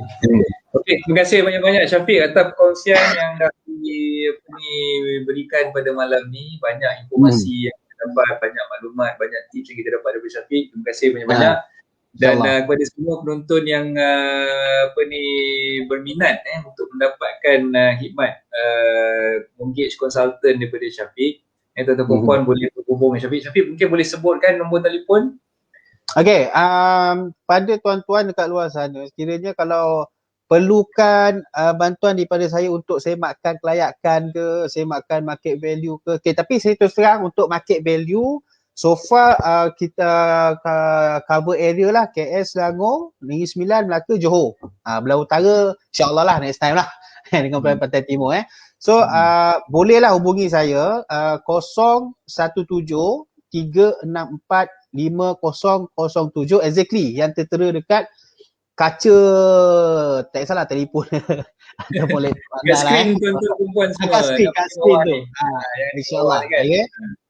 Saya akan layan, bukan layan lah, saya akan menjawab waktu saya bekerja tak menentu. Kadang kalau kata pukul 1 tu saya masih lagi bernyawa, belum tidur lagi, saya akan layan insyaAllah. Sebab pada saya buat kerja Syafiq ni. Tak adalah, sebab kita buat bisnes kan, so kita nak kena jaga jugalah kan. Maknanya kita akan cubalah respon secepatnya mungkin. Kalau lambat tu ingat-ingatkanlah, al-maklum lah kan. Kadang-kadang kita bila dah peringkat umur dah tinggi ni, kan kadang-kadang wire tercabut sikit kan, terlupa lah. Contohnya macam tu lah, insyaAllah. Dia pun ada kat pejabat lagi nampaknya tu. Masih lagi. Nasib baik dia. Okey, so bagi siapa yang nak berhubung dengan Syafiq ni, link WhatsApp ada saya dah berikan kat bawah ni, nombor telefon Syafiq pun ada kat situ. Dan saya nak bagi hadiah kepada tuan-tuan perempuan semua. Tadi saya dah masukkan link ni. Okay, siapa yang nak download e-book saya secara percuma, tuan-tuan perempuan boleh download e-book saya secara percuma melalui link yang saya dah berikan dekat bawah ni juga. Boleh masuk ke link tersebut dan hantarkan maklumat tuan-tuan perempuan. Saya akan emailkan e-book tersebut secara percuma kepada tuan-tuan perempuan semua. So kalau siapa yang belum dapat lagi e-book saya tu, masuk link tu cepat-cepat, dapatkan e-book secara percuma, dan insyaAllah esok saya akan mula emailkan kepada tuan-tuan perempuan lah. Tak ada bayaran apa-apa pun, kita bagi free je. E-book apa tu? E-book berkenaan dengan tips mudah jual beli hartanah. Saya dah tulis e-book ni sejak tahun 2019 lagi. Dan ada satu lagi e-book terkini yang saya dah tulis pada awal tahun 2021 ni, saya dah launch e-book tersebut. Dan tuan-tuan perempuan akan dapat 2 e-book. Yang pertama tu tips mudah jual beli hartanah, dan yang kedua tu beli hartanah tahun 2021. So itu 2 e-book yang saya akan berikan kepada tuan-tuan perempuan ni. Cara dia mudah saja, masuk je dalam link yang saya dah berikan kat bawah ni. Isikan maklumat tuan-tuan perempuan dan tekan button hantar tu. Selepas dah hantar tu, nanti saya akan terima email daripada tuan-tuan perempuan dan saya akan hantarkan e-book tersebut secara percuma kepada email tuan-tuan perempuan semualah. InsyaAllah esok pagi saya akan mula emailkan kepada tuan-tuan perempuan semua. Okay. So untuk kesekian kalinya saya ucapkan ribuan terima kasih kepada Syafiq atas kesediaan Syafiq untuk berkongsi ilmu dengan kita pada malam ni, dan setinggi-tinggi penghargaan kita ucapkan kepada pihak Johor Land Berhad yang telah menaja rancangan live kita pada malam ni, menaja hadiah, giveaway, voucher dan sebagainya. Jadi siapa yang dah masuk kontes ni, dah lakukan 3 perkara tadi, dah like page Johor Land, dah sharekan maklumat tentang rancangan live kita ni kepada kawan-kawan yang lain, dan juga dah tag seramai mana yang boleh kawan-kawan tuan-tuan perempuan tu, insya-Allah pihak Johor Land akan kenal pasti siapa pemenang ni. Kita akan pilih 5 orang pemenang untuk malam ni, dan pihak Johor Land punya admin akan maklumkan kepada pemenang-pemenang tu, dan keputusan tu insya-Allah akan diketahui dalam beberapa hari yang akan datang ni lah. Jadi sedar tak sedar Fik, dah lebih kurang 1 jam setengah dah Fik kita bersiaran secara live. Memang kata apa, banyaklah ilmu yang kita dapat dan banyak sharing yang dah dibuat oleh Syafiq tadi. Terima kasih banyak-banyak Syafiq. InsyaAllah jangan serik, kita akan bersiaran lagi secara live insyaAllah di lain masa. Dan boleh. Bagi siapa yang nak jumpa Syafiq secara live, jumpa Syafiq secara berdepan pada hari Sabtu ni 27 hari bulan Mac, bertempat di Suasana Ilmu Bandar Tun Sulong Ceras di pejabat saya. Kita akan adakan seminar hartanah strategi tarik leads. Dan sekarang ni peserta dah sampai, tak silap saya petang tadi dah lebih kurang 39 orang yang dah daftar. Tempat ada 40 tempat aja. Tapi insyaAllah saya akan cuba accommodate lah, tengok macam mana. Sebab kita tak boleh nak penuhkan dewan tu. Kalau dulu kapasiti dia boleh ada sampai 100 orang. Tapi disebabkan pandemik COVID-19 ni kita perlu mematuhi SOP, jadi kita dah kena buat penjarakan sosial tu. Saya kira lebih kurang 40 lebih sikit lah yang kita boleh squeezekan orang dalam tu kan. Jadi sekarang ni saya nak jemput lah tuan-tuan puan yang mungkin dah mendaftar tapi belum confirmkan kehadiran. Dia kena sahkan kehadiran tuan-tuan puan. Dah daftar kena sahkan kehadiran dulu. Pastikan tuan-tuan puan sahkan kehadiran untuk menempatkan diri tuan-tuan puan di kalangan 40 peserta yang berjaya menyertai seminar hartanah strategi tarik leads pada hari Sabtu nanti. Syafiq ada bersama-sama kita insya-Allah dalam nanti. Dan kita akan mendengar secara live berdepan dengan Syafiq. Kalau ada apa-apa pertanyaan, ada apa-apa benda nak tanya terus boleh tanya depan-depan dengan Syafiq masa STL. Okey, so itu saja untuk kita berkongsi pada malam ni. Terima kasih lagi sekali Syafiq. InsyaAllah ada rezeki lagi. Dan tuan-tuan puan semua, terima kasih banyak-banyak kerana mengikuti rancangan lagi daripada pukul 9 malam tadi sehinggalah saat ini. InsyaAllah ada rezeki, kita akan jumpa lagi di masa akan datang. Assalamualaikum warahmatullahi taala wabarakatuh. Bye-bye. Waalaikumsalam warahmatullahi wabarakatuh.